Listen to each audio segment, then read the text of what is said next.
Hey guys, what's up? Anti-3 here from OneHive Gazette, here with the next video, and this one is going to be on defenses and defensive base building at Town Hall 10, because it's very crucial in wars, both competitive CWL type wars and even kind of mid-level competitiveness.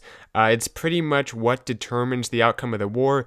Now, whether or not the Town Hall 11s gets 2-starred is very important also, but typically that does happen.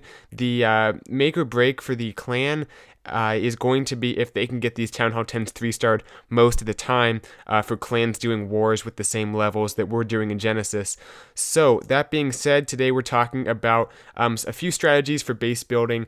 Before I address this, I just want to say for people who are still following the everything I talked about in the last video with the bans in OneHive, just a quick update for the sake of transparency.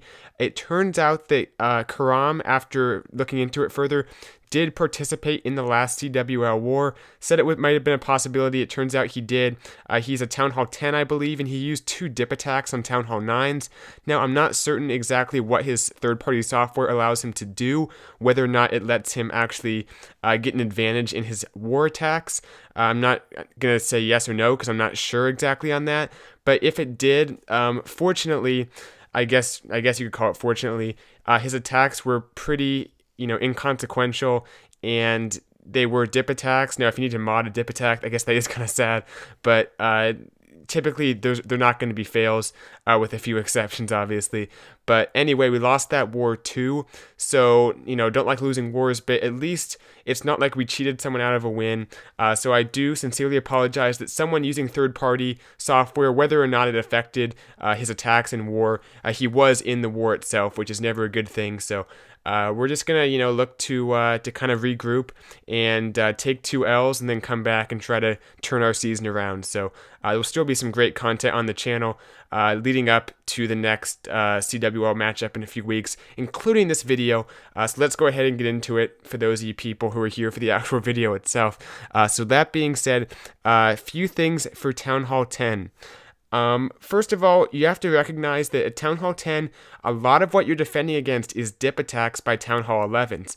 You are going to see, if you're maybe a lower level Town Hall 10 especially, some Town Hall 10s come at you, but especially if you're getting closer to being maxed, or at least a relatively mid to high level Town Hall 10, you're going to see quite a few Town Hall 11s coming down to dip on you if your base is susceptible. So that's the main thing we're addressing. And what's the main strategy that's being used? Well, I am trying to do an attack meta video that should be out soon, talking about the main strategies, but I can say for Town Hall 11s dipping down, it's going to be mostly air attacks, and that's even true for Town Hall 10s coming across to 3-star you.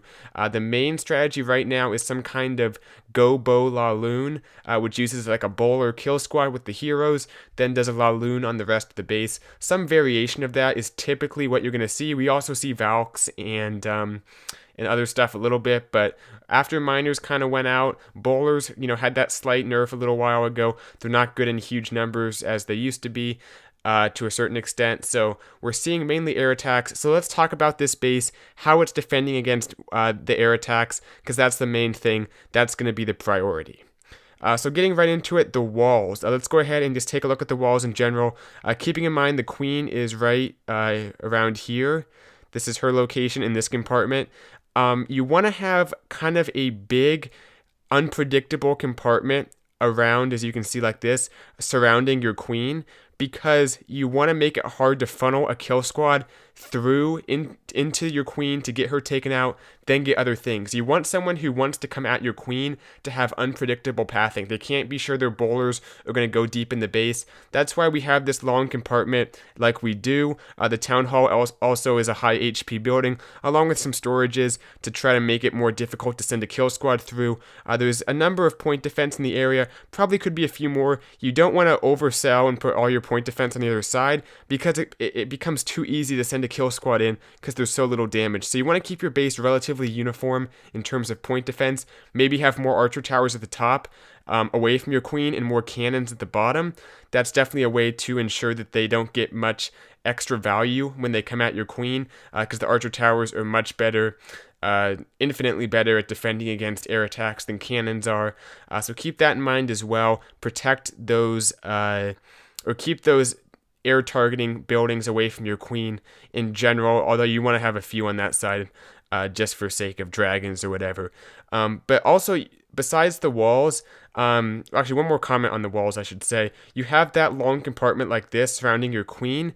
Now you also have kind of, and I'll go back to the walls view, these small compartments around your queen going deeper into the base, off to the side, any direction but straight to the outside of the base. You have kind of small compartments surrounding her. That's limiting the amount of value a jump spell can get, really, by connecting the queen to inferno towers, to other air defenses. You want to have these buffers in the form of walls and some other storage buildings that make it so that your queen can't be connected to inferno towers as easily. So you can see here we got small compartment, there. Pretty much every compartment on that side of the base besides the long one I talked about to mess up funneling. Pretty much every other compartment is going to be tricky to funnel your troops through, or not funnel your troops through, to connect your troops through. The walls present a barrier, and the main thing you're trying to do is keep your queen away from air defenses, inferno towers, anything that gives them value and a leg up in an air attack. So you can see this one air defense is basically a sacrifice. It's kind of like saying, okay, you know, they'll get it if they come at the queen. That being said, if they do come from this angle, it might be tricky because the queen, if she stands where this wizard tower is, the offensive queen that is, cannot reach that air defense, so they'd have to come around the corner to take out the air defense. So it could actually technically be tricky from that side, but for the most part that air defense is relatively easy to take out. But that's only one air defense. The inferno towers are probably more important than a single air defense, and these guys they could be a little higher even still, but they are relatively high on the base. There's a storage here, some buffers, the walls, like I said, just things to make it difficult to send a kill squad in. You don't want them to get one air defense and one inferno. If they get two air defenses and inferno, you're in some big trouble. And the CC troops as well, obviously, is included with that. So at no means should you give them two air defenses and an inferno tower and the queen. But if you give one air defense, the inferno, the queen, that's kind of a neutral trade. But even still, you should try to make that as difficult as possible using some of the methods I talked about. Moving on, I think I've talked about those first few points I had. Teslas, getting a little bit beyond just the initial kill squad. For the actual balloon deployment, these Teslas can be very vicious. They do a ton of damage, and they can be ways to make it difficult to specifically target defenses people thought they could target with balloons. For example, if people thought they were going to target the wizard tower, boom, Tesla pops up, makes it unpredictable, especially if they're trying to funnel stuff into the inferno tower and they have very specific pathing planned. The Teslas can ruin that. The mortars do a good job with that as well. It's not quite as sneaky, but just putting a mortar, by an archer tower that's exposed, you can see by an archer tower, by a wizard tower, just putting these mortars by archer towers, they do a similar job because on air balloon deployment, you can't target that archer tower directly. The balloons have to stop, take out the mortar, that delays them, gives you your air targeting defense, whether it's an archer tower, expo, wizard tower, whatever, gives it more time to take out those balloons, to do damage to the lava hounds, whatever. Buys time for those defenses. So the mortars help. The Teslas are a little bit sneakier. They can also help. And putting these Teslas also sometimes by cannons where they're not expecting it. They're not expecting there to be air coverage there. Can mess up funneling for certain things. And is a great way in general to just make it unpredictable for the attacker to know what parts of the base are highly covered by air. This part might not look quite as threatening with just these defenses. Then also the air defense in the Inferno Tower, I guess. But putting these two here really makes it a hot zone for balloons and any other air troops. So that's kind of an unpredictability you can add to your base.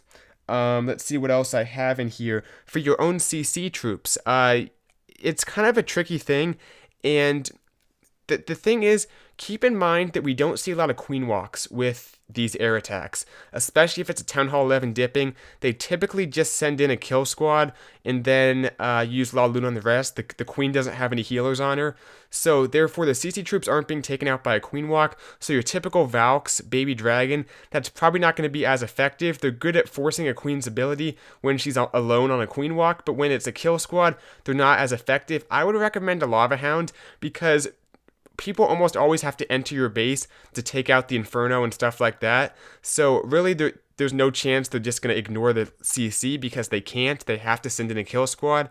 And the Lava Hound's a great way of delaying the Queen and possibly the Warden. Kind of separates the kill squad. Plus, it buys time for your defenses. And because the kill squads aren't, that big, there's a lot being saved for the air part of the attack.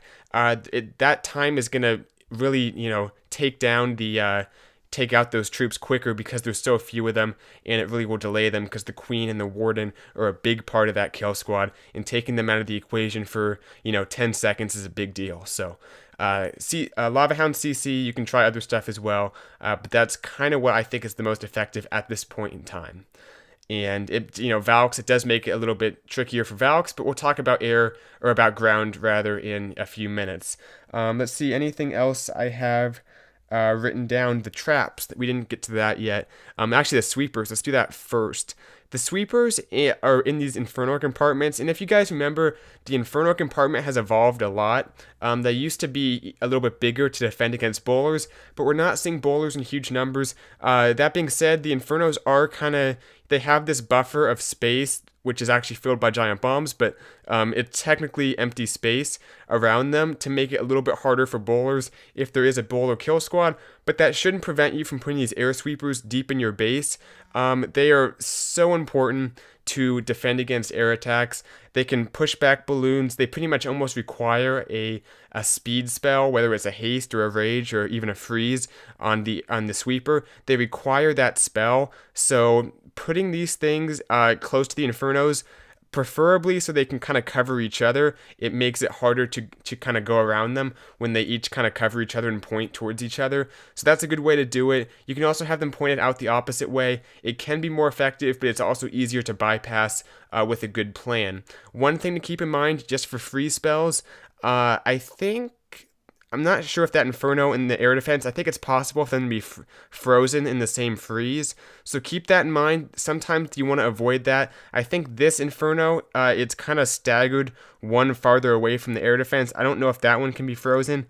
It looks like it's farther away to me. It might not be. It might just be the angle of the orientation, but try to keep those Infernos, wherever the distance is, away from the air defenses and other important buildings so they don't get that good of high value freezes, because you do see quite a few freeze spells being used, usually one per attack, to freeze kind of the back end Inferno for the balloons. So keep that in mind too. This base doesn't do that good of a job on it, I guess. These air traps, at this point, I used to say put them outside to take out those healers. Might be a better idea to keep them deeper in the base. Make sure they hit those Lava Hounds.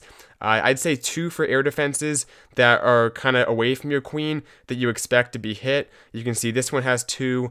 This one has 2. If there's one that's kind of exposed, it can be taken out kind of by a queen shooting outside the base. Or maybe even this one, you could argue, because the king could kind of enter and take it out on his own, because the pathing is pretty predictable. Be a little more careful. Maybe don't invest, 2 seeking air mines.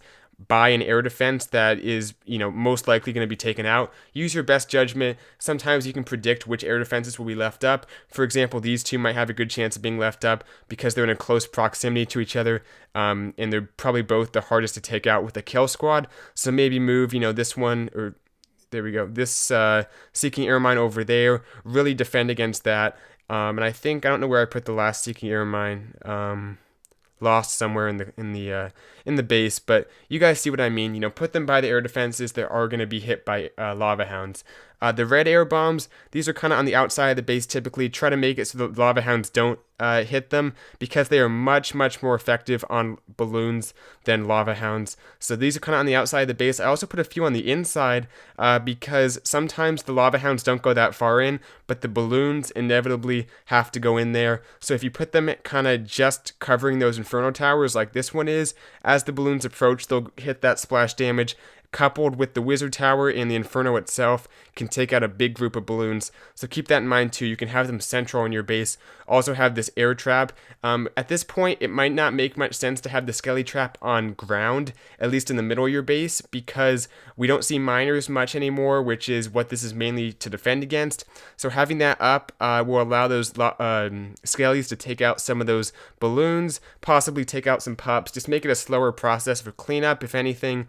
And if you have them away from the lava hounds, you don't want these guys beating on the hounds. You want them on those balloons, so keep them away from your air defenses, similar to the red air bombs.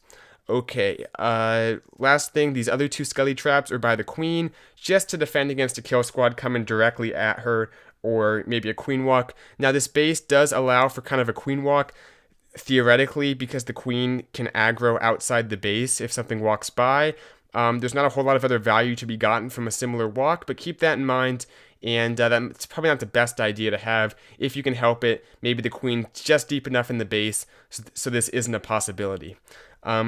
Pretty much at Town Hall 10, your main priority, and I can't stress this enough probably, your main priority is air attacks at this point. It's the main thing used for dips. It's the main thing used for legitimate Town Hall 10 v Town Hall 10 3 stars. That being said, there is definitely a reason to defend against ground. We see Valks go for 3 stars occasionally.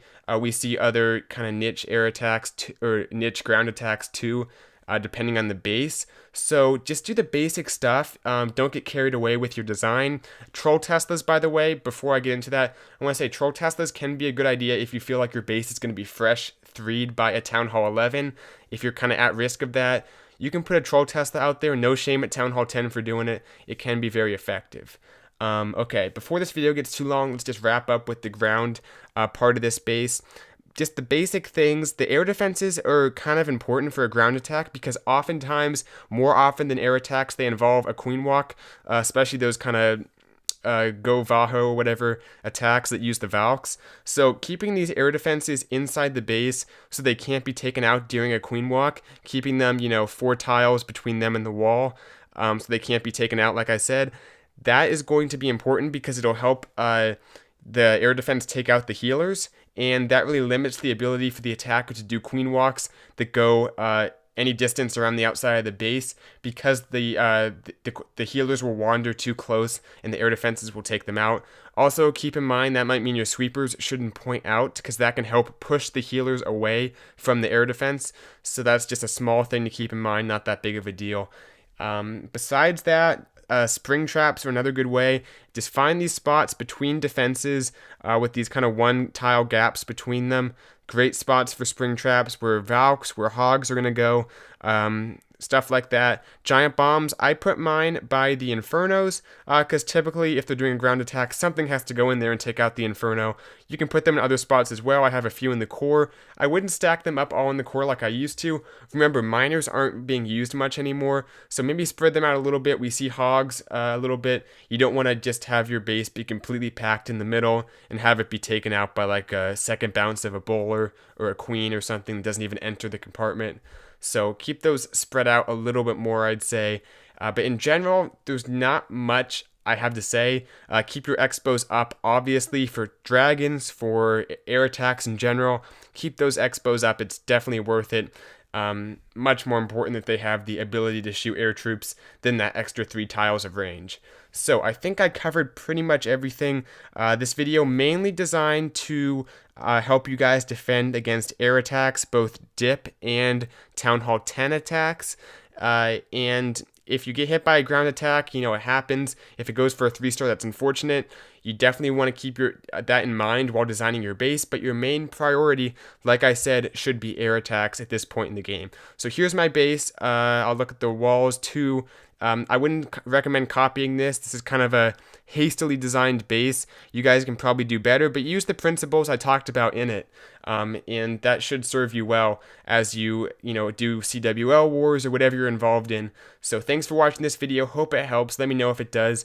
For those of you Town Hall 10s, look forward to finally getting to that attack meta video soon, as well as some other videos. I'm going to be going over to Alpha soon, I think, to do some wars. I might not be in them, but I can at least record other people, because a significant portion of our clan is still able to war because they weren't faced with the association ban that some people got. So look forward to that, and I guess I'll see you guys then. Bye, Sectatron out.